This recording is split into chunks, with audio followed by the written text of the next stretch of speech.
Hi guys, I'm Laura Vitale, and on this episode of Laura in the Kitchen, I want to share with you my sort of take on Belgian waffles. Now, I have made some plain old regular waffles here before in Laura in the Kitchen, but I did mention in that video that for me, Belgian waffles and regular waffles are a bit different. Belgian waffles have a yeast dough and regular waffles don't. Now, I know that there's a lot of mixed feelings about what's a Belgian waffle and what's not, and I would love to hear your take on it, especially if you're from Belgium, if this is anything like the waffles you have there. I don't know, I've never been there, but for years now, these are what I make, and I think they're absolutely fantastic. They have an amazing texture, they taste delicious, and I promise you they're worth every bit the effort, which really, there's hardly any effort that goes into it. They're really, really easy. You're gonna start off with some cake flour. I've got cake flour here, and I've got a pinch of salt. I've got a couple of eggs that I've separated into whites and yolks. I've got some granulated sugar. I've got a little tiny bit of sugar there with some active dry yeast, vanilla extract, melted butter, and whole milk that's been warmed up to about 115 degrees Fahrenheit. Now the first thing I'm going to do is I'm going to take my yeast and a little bit of sugar. I'm going to pour that, or sprinkle that I should say, over the milk.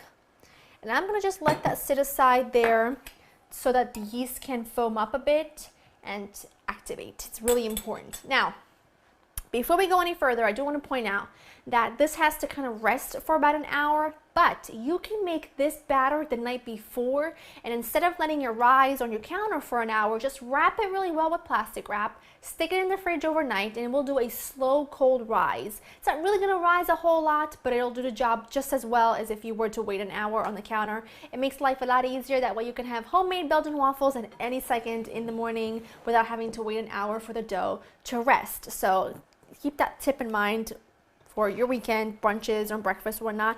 I'm going to use a handheld whisk, and I'm going to whisk together my egg whites until they're really light and frothy and have a nice stiff peak. My egg whites are nice and frothy. I'm going to set this aside for just a minute. My yeast, as you can see, is just gorgeous. I mean, this might not look gorgeous to a lot of people, but when I see yeast activated, I get really happy because I know that whatever I'm making is going to turn out to be wonderful. Because when you're working with yeast, just remember that you can kill it if the liquid is too hot, or if it's too cold, it won't activate. And you also want to make sure it's not expired. Okay, to that, I'm going to add in the rest of my sugar. Get that out of there. Vanilla, just a splash, egg yolks, and butter. Everything's better with butter, isn't it though? I did just make that up in my head, but isn't it? I mean, come on. Take my little handy dandy half moon whisk, whatever you want to call it, and then just whisk these together to combine. Don't worry if it's not perfect, because we are going to be pouring this into my dry ingredients. And I just want to get every little bit of everything out. And I am just going to whisk these with that same whisk. I mean, why not? I'll probably just switch to a spatula anyway. Just going to whisk this until combined. That looks good. I'm going to just fold in my egg whites. We want a lot of bubbles. We want a really light on the inside, a lovely texture on the outside, and a beautiful color. So just fold them in until they're combined, and then you'll be good to go to let them rest for a bit. We'll let it rest a little bit. I'm going to cover this with some plastic wrap, and I'm going to set it somewhere to let it rest for around an hour or so. Now this is the point where you've made your batter. Cover it, pop it in the fridge until tomorrow morning. It'll do its job perfectly fine.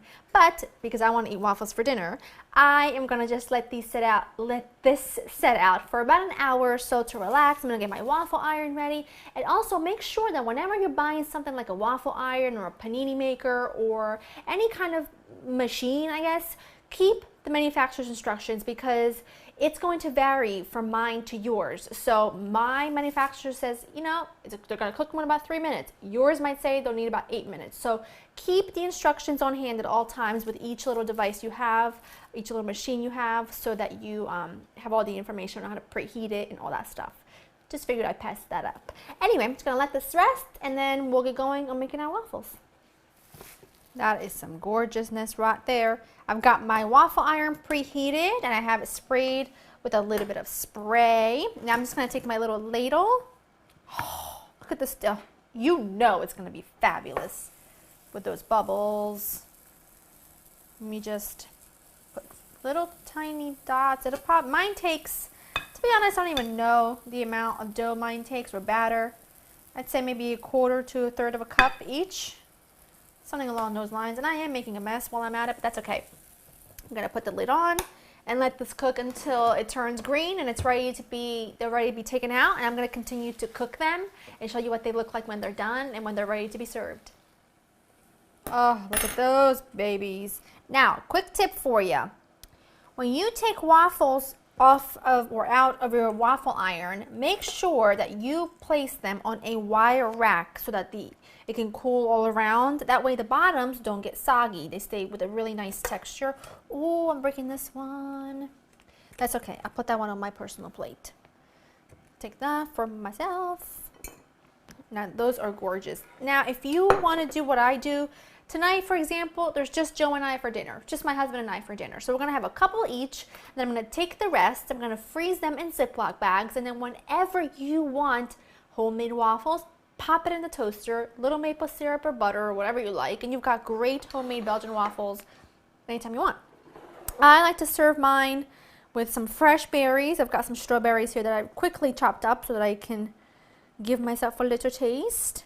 And then I have to have just a small itty bitty drizzle of maple syrup.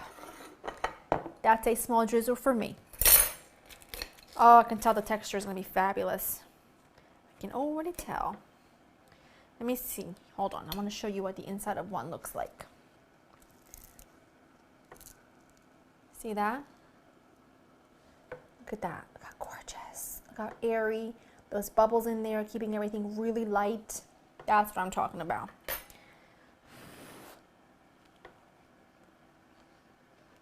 Mmm. Mmm. Mmm. Mmm. So delightful. You will love this. They are absolutely fantastic. Not too sweet. Really wonderful texture. LauraInTheKitchen.com will have the recipe for you. I hope that you enjoy spending time with me, and if you do make a version of your own, make sure you leave it down below because I love to know what your take on Belgian waffles are. Hope you enjoy spending time with me, and I'll see you next time. Bye-bye.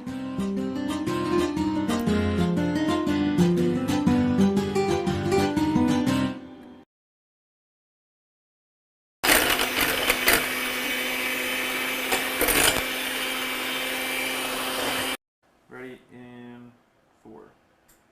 My yeast. This is yeast. Those are egg whites. Ah!